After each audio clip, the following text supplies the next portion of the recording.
이 자리에 모이신 분들 가운데서 바울이 얼마나 위대한 사역자인지를 모르는 분은 아마 안 계실 것입니다. 그러나 바울이 활동하던 당시에는 전혀 그렇지 않고 바울 뒤를 늘 따라다니던 의구심이 있었습니다. 먼저는 바울이 사도인가 하는 사도권의 의구심이 따라다녔고요. 그 외에도 바울의 사역하는 방식 또는 사역하는 모습이 되게 낯설었기 때문에 그것 때문에 바울이 이상한 사람 아닌가, 이상한 사역자가 아닌가 그런 의구심이 그를 따라다녔습니다. 뭘 한다기보다는 예수 그리스도를 극단적으로 강조하는 그런 사역 형태였다고 말할 수 있고요. 또 자신의 사역을 영의 사역이라고 말하면서 다른 사역과 차별화했습니다. 그리고 무엇과도 비교할 수 없는 영광이 그의 사역에 있다고 주장을 했습니다. 근데 겉으로 보기에는 별로 그렇게 보이지 않았거든요. 그래서 그의 사역과 그의 인품을 보는 사람들은 그에 대해서 의구심을 계속 갖게 되었던 것이죠. 고린도 전서를 이전에 우리가 묵상을 했었는데 고린도 전서는 고린도 교회의 문제를 주로 다루었다면 고린도 후서는 처음부터 끝까지 바울 자신의 문제를 다루고 있습니다. 지금까지 우리는 바울이 자신의 사역을 계속 정당화해왔고 그리고 그의 사역이 확실하다는 그런 변증을 들어왔습니다. 읽어왔습니다. 오늘 본문도 그 연장선상에서 바울 사역의 본질이 무엇인가 하는 것을 우리에게 보여주고 있습니다. 우리는 여기서 바울의 사역, 좀 이상하다고 여겨질 수 있는 그의 사역이 왜 그런 모습으로 나타날 수밖에 없었는지를 좀 더 잘 이해할 수 있는 그런 시간이 될 것 같고요. 나아가서 우리의 사역, 우리의 소명이라고 말해도 될 것 같은데요. 우리의 소명이 무엇인가에 대해서도 함께 생각해 볼 수 있는 그런 시간이 될 것 같습니다. 이 11절 말씀 우리 다시 한번 같이 읽어보겠습니다. 우리는 주의 두려우심을 알므로 사람들을 권면하거니와 우리가 하나님 앞에 알리어졌으니 또 너희의 양심에도 알려지기를 바라노라. 사실 고린도 후서는 바울의 감정이 굉장히 많이 담겨 있는 그런 편지이기 때문에 때때로 바울이 무슨 말을 하려고 하는 것인지 격한 감정이 담겨 있는 경우에는 좀 이해하기가 쉽지 않은 그런 구절들이 종종 있습니다. 근데 방금 읽었던 11절에서 핵심이 무엇인가 하면 우리가 너희에게 알려지기를 바란다라는 것입니다. 바울과 바울 일행이 고린도 교회 성도들에게 알려지기를 바란다 이렇게 말하고 있는데요. 고린도 교회를 바울이 세웠기 때문에 아마도 고린도 교회 성도들 가운데에서 바울을 모르는 사람이 있었을 것으로 생각되지는 않습니다. 아마도 이 말은 바울과 그의 사역이 제대로 평가받기를 원한다 이런 의미로 바울이 말하고 있는 것 같습니다. 바울과 그 일행은 주의 두려우심을 알기에 사람들을 권면해 왔다고 말하고 있습니다. 이 주의 두려우심이라고 하는 이 표현을 사용한 것은 바로 앞절에서 어제 우리가 묵상했던 본문 마지막 절에서 심판이 언급되었기 때문에 그것과 관련해서 이런 표현을 쓴 것으로 보이는데요. 바울 일행은 심판하실 주님에 대한 두려움을 갖고서 사역을 해왔다 이렇게 말하는 것입니다. 심판에 대한 두려움을 가진 사역자가 허투루 사역할 리가 없겠지요. 신실하게 하나님 앞에서 최선을 다해서 사역하려고 노력했을 것입니다. 그런 모습, 신실한 사역의 모습이 하나님 앞에 알려졌다 이렇게 바울은 고백하고 있습니다.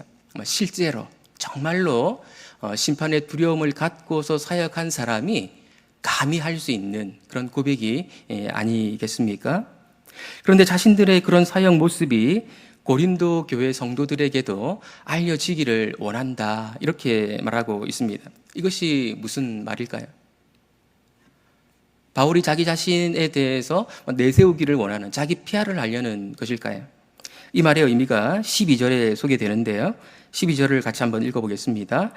우리가 다시 너희에게 자천하는 것이 아니요 오직 우리로 말미암아 자랑할 기회를 너희에게 주어 마음으로 하지 않고 외모로 자랑하는 자들에게 대답하게 하려 하는 것이라. 바울의 이 말을 바르게 이해하기 위해서는 바울과 고린도 교회를 힘들게 했던 대적자들이 있었다는 사실을 떠올릴 필요가 있습니다. 이들은 거짓 교사들이었고 유대주의자들이었던 것으로 보입니다. 이들은 외모를 자랑하는 자들로 묘사가 되고 있는데요. 이들이 중시했던, 이들이 자랑했던 외모라고 하는 것은 예루살렘 사도들과의 친분 관계, 유명인들의 추천서, 할례 같은 것들이었습니다. 이들은 바울의 사역을 폄하했는데 그렇게 함으로써 고린도 교회에 분열을 초래하기도 했습니다. 아마도 그들은 바울에 대해서 미쳤다 이런 평가도 서슴지 않았던 것으로 보이는데요. 13절을 보면 이런 내용이 나오죠. 우리가 만일 미쳤어도 하나님을 위한 것이요, 또 온전하여도 너희를 위한 것이라, 이런 표현이 나오는데 아마도 이들이 했던 미쳤다고 하는 이런 악질적인 평가를 반영하고 있는 것으로 보입니다.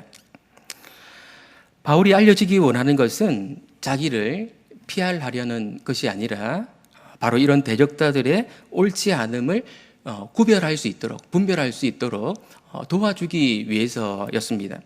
바른 사역이 무엇인지 알아야 분별력이 생겨서 그릇된 사역이 무엇인지를 알고 거부할 수 있기 때문에 바른 사역이 무엇인지를 소개하는 의미에서 우리가 너에게 알려지기를 바란다 라고 말한 것이지요.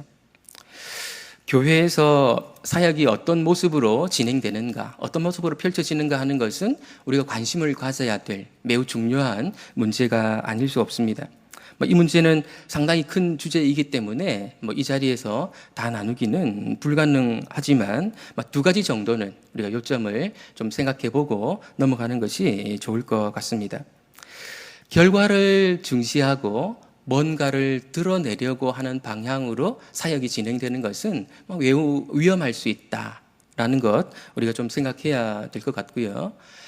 그런 방향으로 가게 될 경우에 교회가 교회다움을 잃어버릴 가능성이 많거든요. 그리고 반대로 복음이 중심이 되는 교회, 마음의 변화에 사역에 초점을 두는 교회, 그런 교회의 모습으로 가는 것이 바른 사역의 모습이다. 이 정도로 좀 정리할 수 있을 것 같습니다. 간단하게 예를 들어서 좀 말씀을 드리면요.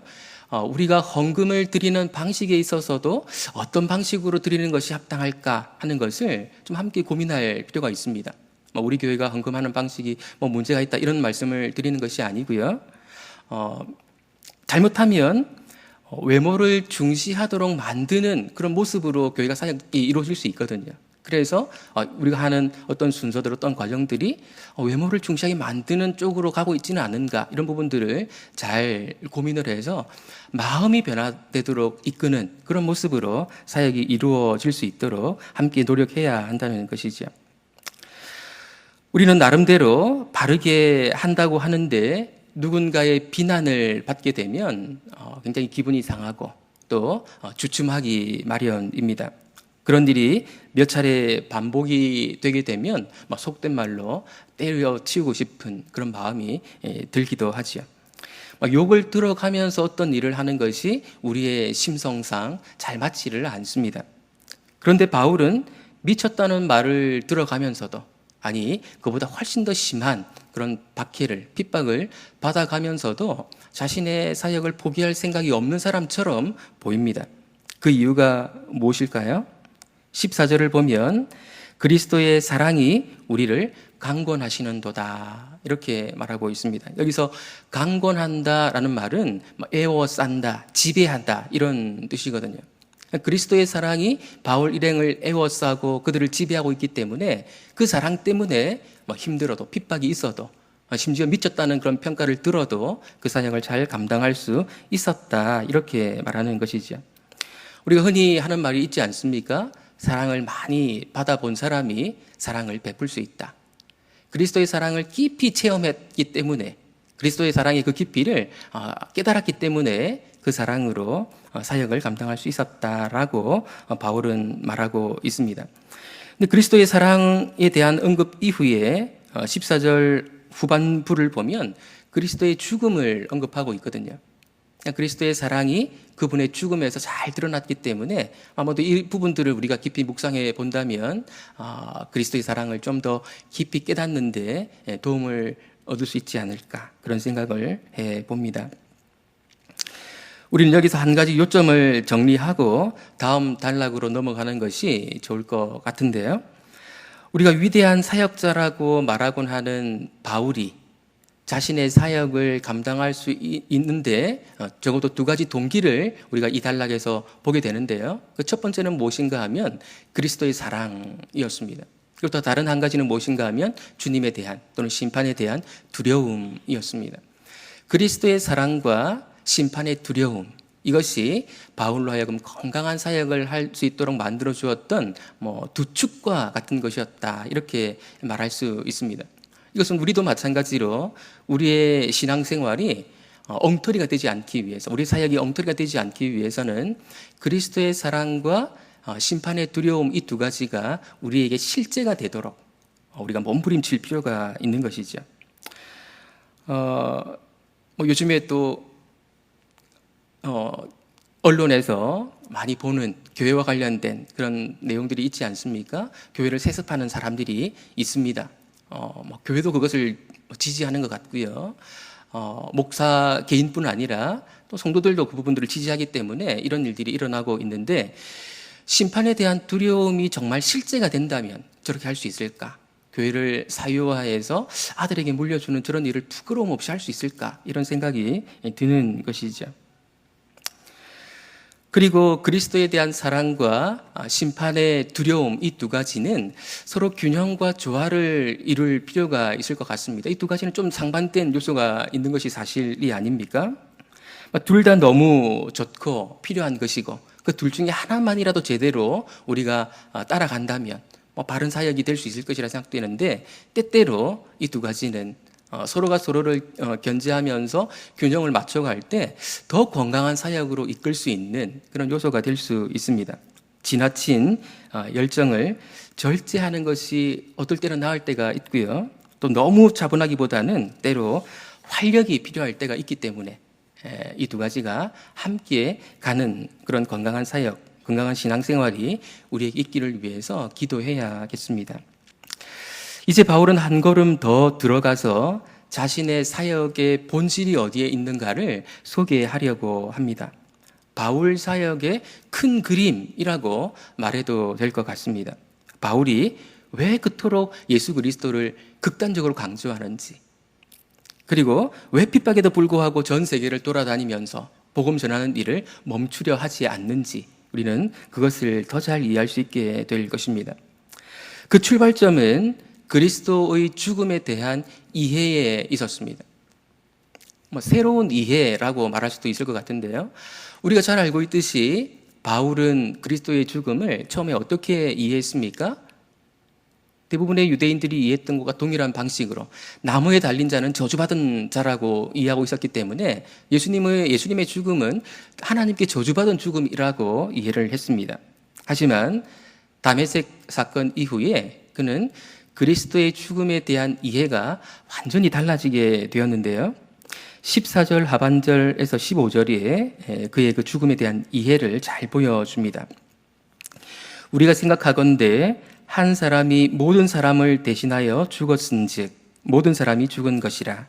그가 모든 사람을 대신하여 죽으심은 살아있는 자들로 하여금 다시는 그들 자신을 위하여 살지 않고 오직 그들을 대신하여 죽었다가 다시 살아나신 이를 위하여 살게 하려 함이라. 바울이 깨달은 예수님의 죽음은 모든 사람들을 대신한, 모든 사람들을 대표한 죽음이었습니다. 따라서 한 사람이 죽는 사건이 일어났는데 그 죽음이 모든 사람에게 효력을 미치는 그런 사건이 되었다라는 것을 바울이 깨달은 것입니다. 이것은 예수님의 죽음에 대해서 바울이 깊이 숙고하고 숙고해서 이르게 된 결론입니다. 우리는 바울이 이미 이 말들을 했기 때문에 너무나도 당연한 것처럼 받아들이고 있지만, 바울이 이 깨달음을 얻기 위해서 얼마나 깊은 숙고를 했는지, 그리고 부활하신 예수님을 만난 사건이 이런 사상의 변화에 얼마나 지대한 영향을 미쳤는지를 제대로 알지 못한다면 이 깨달음의 이 한마디 표현의 깊이를 제대로 이해했다고 말하기 어려울 것입니다. 근데 여기서 바울이 강조하고 있는 것이 무엇인지를 우리가 좀 이해를 해야 될 것 같습니다. 바울은 이 부분에서 예수님이 왜 죽으셨는가 그 이유를 말하고 있습니다.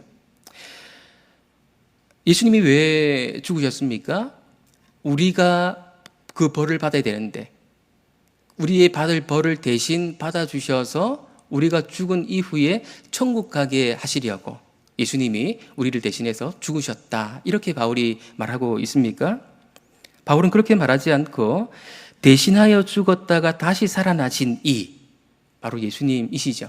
그 예수님을 위해서 살아가게 하려고 예수님이 우리를 위해 죽으셨다. 이렇게 말하고 있습니다.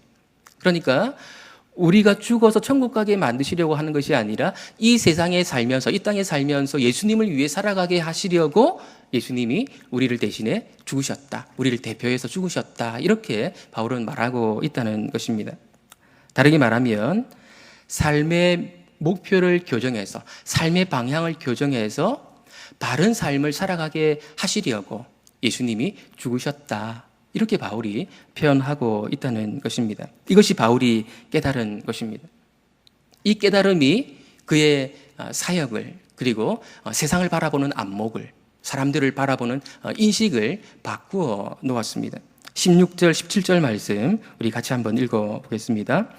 그러므로 우리가 이제부터는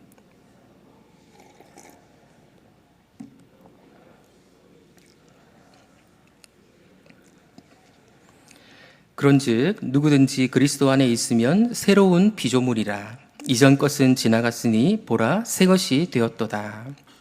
바울은 어떤 사람도 육신을 따라 알지 않겠다고 말하고 있습니다. 육신을 따라 사람을 안다고 하는 것은 무엇을 말합니까? 그 사람의 출신지, 그 사람의 학력, 그 사람의 가족관계, 가족 중에 얼마나 유명하고 잘 알려진 사람이 있는가, 그런 것들을 따져서 그 사람을 아는 것을 말하는 것이죠. 요즘은 우리 사회에서도 기업이 어떤 직원들을 채용하려 할 때 이런 것들을 못 보게 하지 않습니까? 그래서 블라인드 채용을 한다 이렇게 법적으로 정해져 있고 하는데요. 이것은 우리 사회에 살고 있는 사람들도 어떤 사람을 평가할 때 그런 외적인 조건들을 가지고 평가하는 것은 공정한 잣대가 아니다라는 것을 잘 알고 있다는 그런 양심의 증거라고 말할 수 있겠습니다. 근데 물론 바울이 우리 사회가 하는 것과 같은 그런 똑같은 의미에서 이런 말을 하는 것은 아닐 것입니다. 내가 육신을 따라 알지 않기로 했다. 이런 말이죠.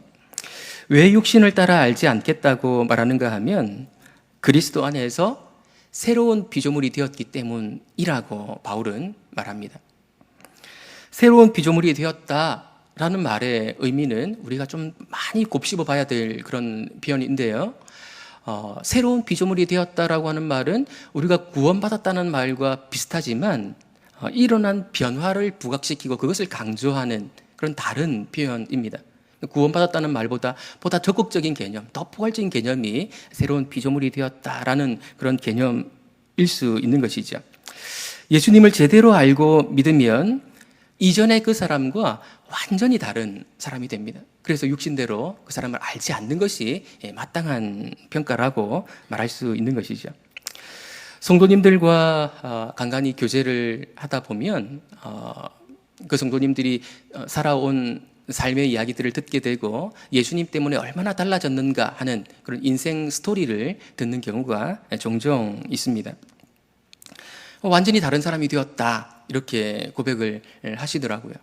그전에는 전혀 웃을 줄 모르는, 웃을 일이 없어서 웃을 줄 모르는 사람이었는데 예수님을 만나고 난 뒤부터 계속해서 이유 없이 웃음이 나오는 이런 사람이 되었다 이런 고백을 하시는 분도 계시고요.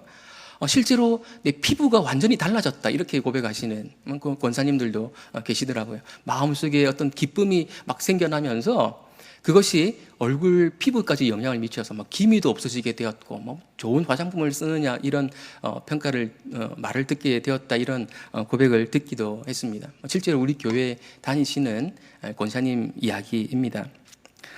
얼굴 생김새는 그대로여도 가치관이 달라지고 우선순위가 달라졌다면 다른 사람이 된 것이죠.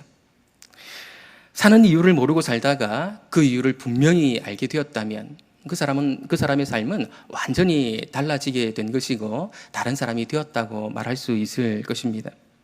이렇게 사는 사람은 부활에 이르게 될 것인데 부활할 그때에 그분의 외모도 완전히 달라지게 될 것입니다. 이 모든 과정을 잘 아는 바울이기에 어떤 사람도 육신을 따라 알려고 하지 않는다고 말하는 것입니다. 그런데 여기서 새로운 피조물이라고 하는 이 표현은 좀 다르게 번역을 하면 새 창조라고 말할 수 있습니다. 영어로 하면 new creation이거든요.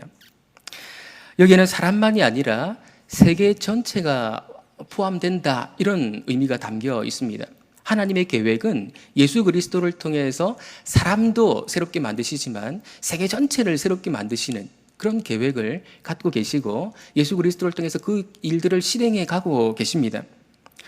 바울이 세상을 바라보는 방식, 사람들을 바라보는 방식에 우리도 익숙해질 필요가 있습니다. 그래서 걸어다니는 사람들을 보면서 저 새 창조되어 가고 있는 사람, 그렇지 못한 사람, 여전히 첫 창조 속에 머물러 있는 사람, 이런 인식을 가지고 다른 사람들을 바라보는 것이죠. 왜냐하면 새 창조가 이미 시작되었거든요. 예수님과 소통을 하고 그분의 다스림에 순종하면서 살아가는 사람은 그 자신이 이미 새 창조의 일부가 된 것입니다. 그래서 새하늘과 새 땅의 도래를 앞당기고 있습니다. 이미 이 세상은 새 창조가 진행되고 있는 중에 있습니다. 물론 이 세상에는 아직 하나님을 인정하지 않는 사람들이 많이 있습니다. 그리고 플라스틱 이런 쓰레기들이 자연을 심각하게 오염시키고 있는 것이 현실입니다. 그래서 우리가 할 일이 있는 것이죠. 그래서 바울이 사역하고 있는 것이고 교회를 통해서 그 사역이 전수되게 하는 것입니다. 그런데 이 일은 그리스도를 통해서만 일어날 수 있는 어떤 사람이 그리스도를 믿고 그분을 나의 왕, 나의 구주로 받아들이는 일이 일어날 때에만 일어날 수 있는 일이기 때문에 우리는 복음을 전해야 하는 것이고요. 바울이 왜 그토록 예수 그리스도를 극단적이라 할 만큼 강조하고 드러내려고 하는지 그 이유가 여기에 있는 것이죠. 바울은 이 일에 우리 모두가 부름받았다고 말하고 있습니다. 나는 사역자가 아니니까 소극적이어도 되지 않을까라고 생각하지 못하도록 바울은 말하고 있는데요. 18절, 19절 말씀 우리 같이 한번 읽어보겠습니다. 모든 것이 하나님께로서 났으며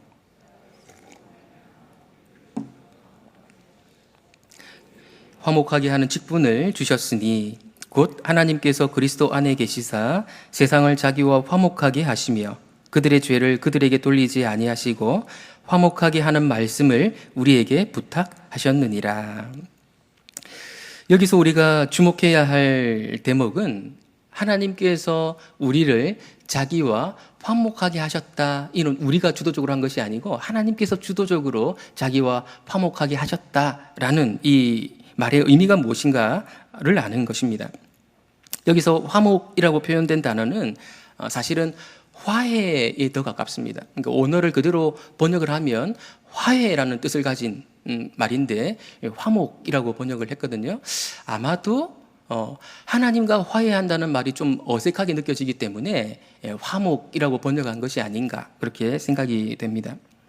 그러면 하나님이 인간과 화해하신다라는 말의 의미가 무엇일까요? 인간관계에서 화해라고 하는 말은 무슨 뜻입니까?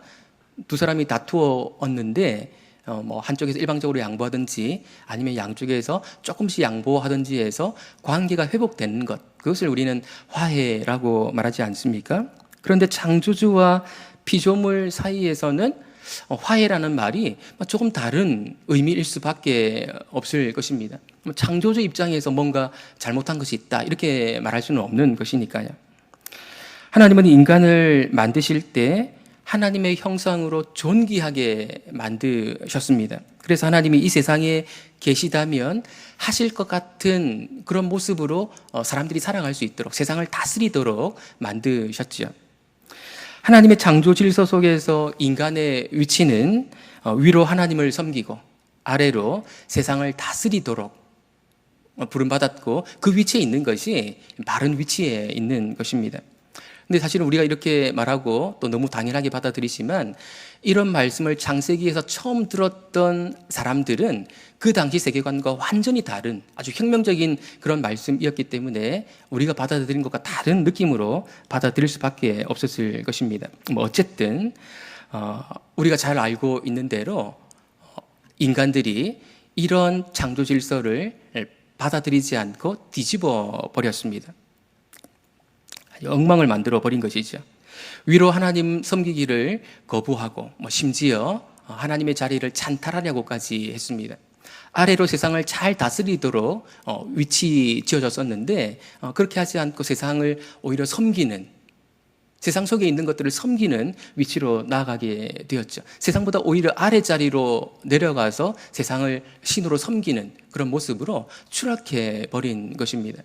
이것이 이스라엘 역사에서 이스라엘이 아주 잘했던 일이었는데 바로 우상 숭배였습니다. 우상 숭배는 세상 아래로 내려가서 세상을 섬기는 그런 인간의 스스로 그 비천한 자리로 내려가는 그런 모습이라고 말할 수 있습니다. 그러니까 한마디로 인간은 위로도 그리고 아래로도 자기 자리를 벗어났다, 타락했다, 이렇게 말할 수 있는 것이거든요. 근데 하나님께서 우리를 자기와 화해시키셨다라고 하는 것은 인간이 있어야 될 본래 자리로 회복시키셨다, 그런 말입니다. 하나님께 예배하고 세상을 다스리는 소명을 다시금 감당하게 하시겠다는 것이죠. 이것이 하나님께서 창세기에서 아브라함을 부르신 이유였고 그에게 약속하신 내용이었습니다.